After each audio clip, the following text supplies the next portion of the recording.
Hello, I'm Luke Bushner.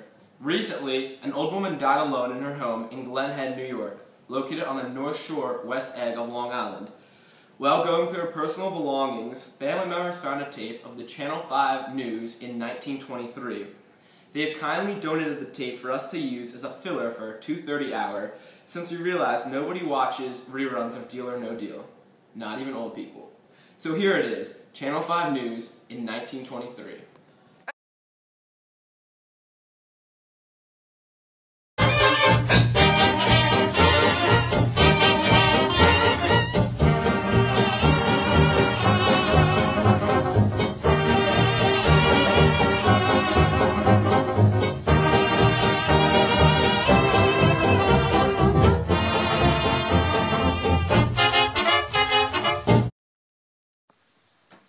And then she said,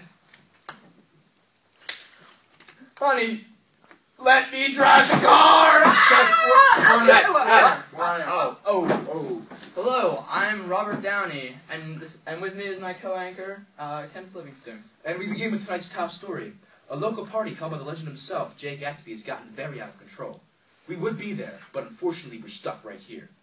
We sent over our reporter, Gregory Oxdale, who's live on the scene.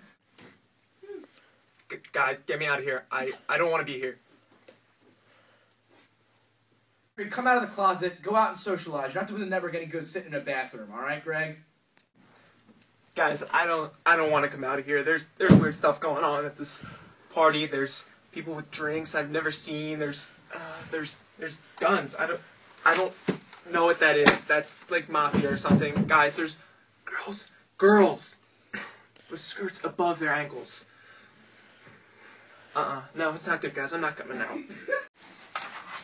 And, Gregory, you're telling me that you're not enjoying this. Livingston, let me handle this. Listen, Greg, you got fired from your last job as a doorman because people thought you were too creepy. Why don't you go ahead and prove them wrong? Be social. Alright, guys. I guess I could try, but I'm not taking any wooden nickels out there. Alright, I don't think, based on the noise, I'm nowhere near the center of the party right now. This house is huge. I can't do this. Yeah! What's up, Slick? Yo, big guy. Yeah? Yo, where you going? Party's over here, man. No. Alright, yeah. No, let's go.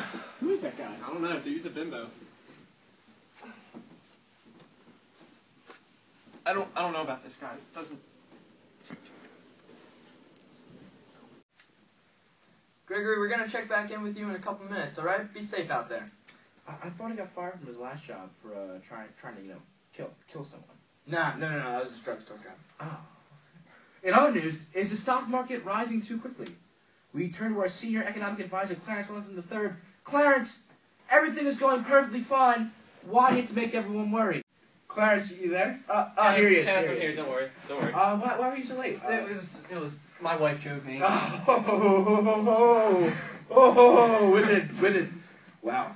Can't believe they can vote. That's crazy. So anyway, the economy. It's going great. It's great. But you're coming on here to tell me there's a problem with it. There could be a problem. You know, What's the problem? You know, if we keep going the way we're going, as a nation, we could do one of two things. We could grow and prosper like the way we are right now. We could just go on and be the greatest country ever. Which is what we're doing right now. Yeah, it's great. You know, I love it. Or we could hit a peak and just drop way down. We could be in debt for years to come. Really, that would be awful. But I don't think that's accurate. Like, what do you think is causing this rapid rise in the stock market that is making everyone wealthy and then happy? You know, well, money's not the only thing that can make you happy, Kenneth. Yeah, well, it helps. It helps. I mean, let's be real. It helps. Well, back to your question, Kenneth. You know, the rise in the stock market is caused by unnecessary spending in today's upper class. It's totally ridiculous what some people are buying. I brought along this chart to show you the damaging effects this out-of-control spending could have. You know, as you can see, if this spending continues, we could just drop into one of the greatest depressions ever. Maybe by the year 1930, I could guess. Well, why can't you just, I don't know, can I see this? Why can't you just go like this and just change the chart so we just keep on rising? I think that's just a fine solution. That just wouldn't fit my prediction. Well, that's the only reason. Why can't you change your prediction? I mean, you know what? Thank you, Clarence. That's all the time we have for today. Okay? I'll see you later. Thank you so much. Thank you.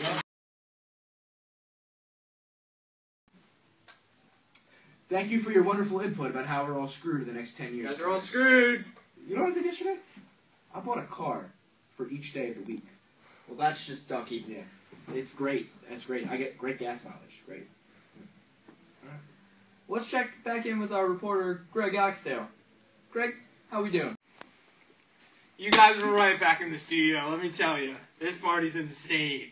I met this guy in my wolf shine. He's a great guy. He's gonna help me with my debt problems because everyone's in debt. I'm in debt, and he gave me this great plan. He's gonna give me all this money. I'm gonna pay him back in a month, 5%, and it's gonna be great, guys. You guys really helped me to get this far. Thank you. I love you guys back in the studio. Greg, I don't think that's such a good idea. We almost learned one way or another. Anyway, with the rising economy, the rich are getting richer and living extravagant lifestyles. Our own Eugene Harris has the story. Eugene, these lifestyles are getting pretty extravagant, are they not? You are correct, Kenneth. Everywhere we turn, it seems like another person is taking advantage of the stock market and becoming rich. I don't know how they're doing it, but I wish I could get there. Homes are getting larger, cars are getting fancier, and women's skirts are getting shorter, which has nothing to do with the fact that everyone's richer. I just like it. Nothing wrong with that, Eugene. Nothing wrong with that. Now, Eugene, how can we spot a rich person in public? Let's say, I don't know, New York City. Oh, well, that's just easy. Just look for someone that thinks they're better than everyone else and carries around insane amounts of cash for no apparent reason. Like, I don't know, Jay Gatsby. I was on the street corner the other day and a guy had $200 cash on him. Who has $200 cash on? That's unheard of. Anything else you can tell us about the rich lifestyle? Yes, Robert. Most of these men will have about 2 to 3 monstrous homes and will have a wife between 22 to 27 years old who really don't know how to think on their own. Only these women who are trying to vote. Okay, thanks, Eugene.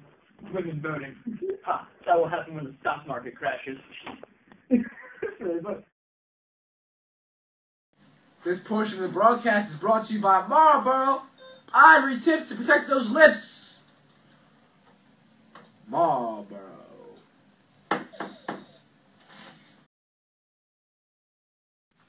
Now in international news, German inflation is continuing to rise. Now 353,000 German marks will buy you one American dollar, up from 17,000 marks at the beginning of the year. This trend, called hyperinflation, is proving detrimental for post-war Germany. Now, I know that none of you at home care about Germany, but I've been told by my boss that I need to fill a half a minute. And it was either that or have Robert over here play the saxophone. Someone say saxophone. Come see my band perform Tuesday night down at the Note in Long Island, right off of Route 495 and Exit 24.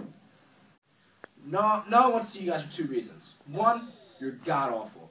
2, there's an 8-year-old in your band. He's 8. You guys have to stop performing at 8:30 so we can get home on time for bed. Hey, little Frankie Sinatra's going to be a star someday. Yeah, that'll happen when maybe they're voting to stop the stock market from crashing. Hey, Kenneth, that's my line. Kenneth, economically that doesn't make sense. Shut up!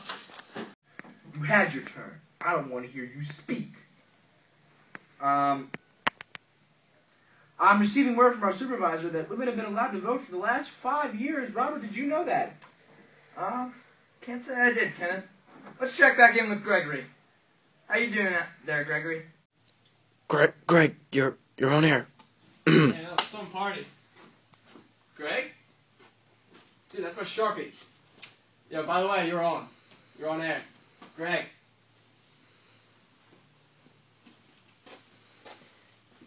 Well, ladies and gentlemen, as you can see, our reporter Greg is slightly incapacitated right now.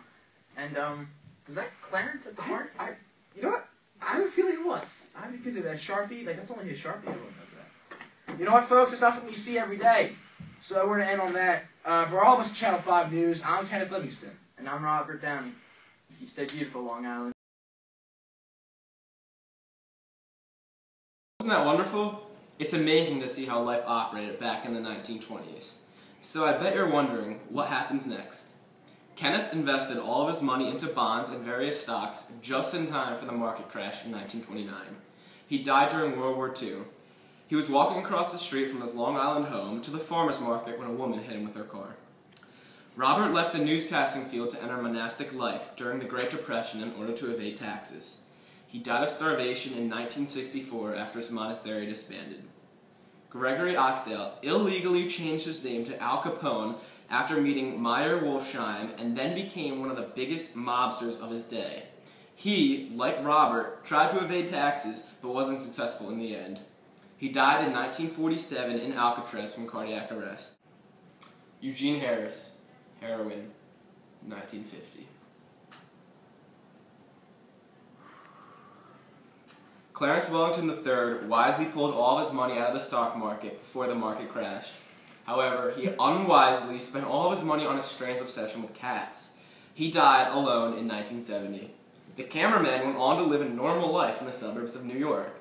He died in 1957, where no one showed up to his funeral because no one knows his name. I hope you've enjoyed the program. Up next, let's make a deal with Wayne Brady. Back to you in the studio.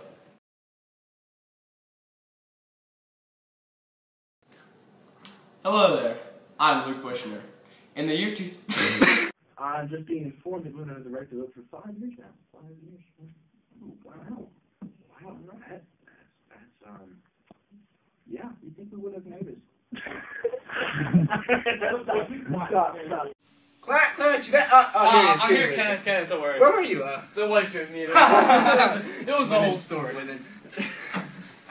So, the economy. It's great. I got a lot of money. What's the problem with it? I got a lot of money too, Clarence, but I'm Clarence. Clarence? I'm here. Okay. Sorry. Where were you? I was over at Kate Jatsby's house.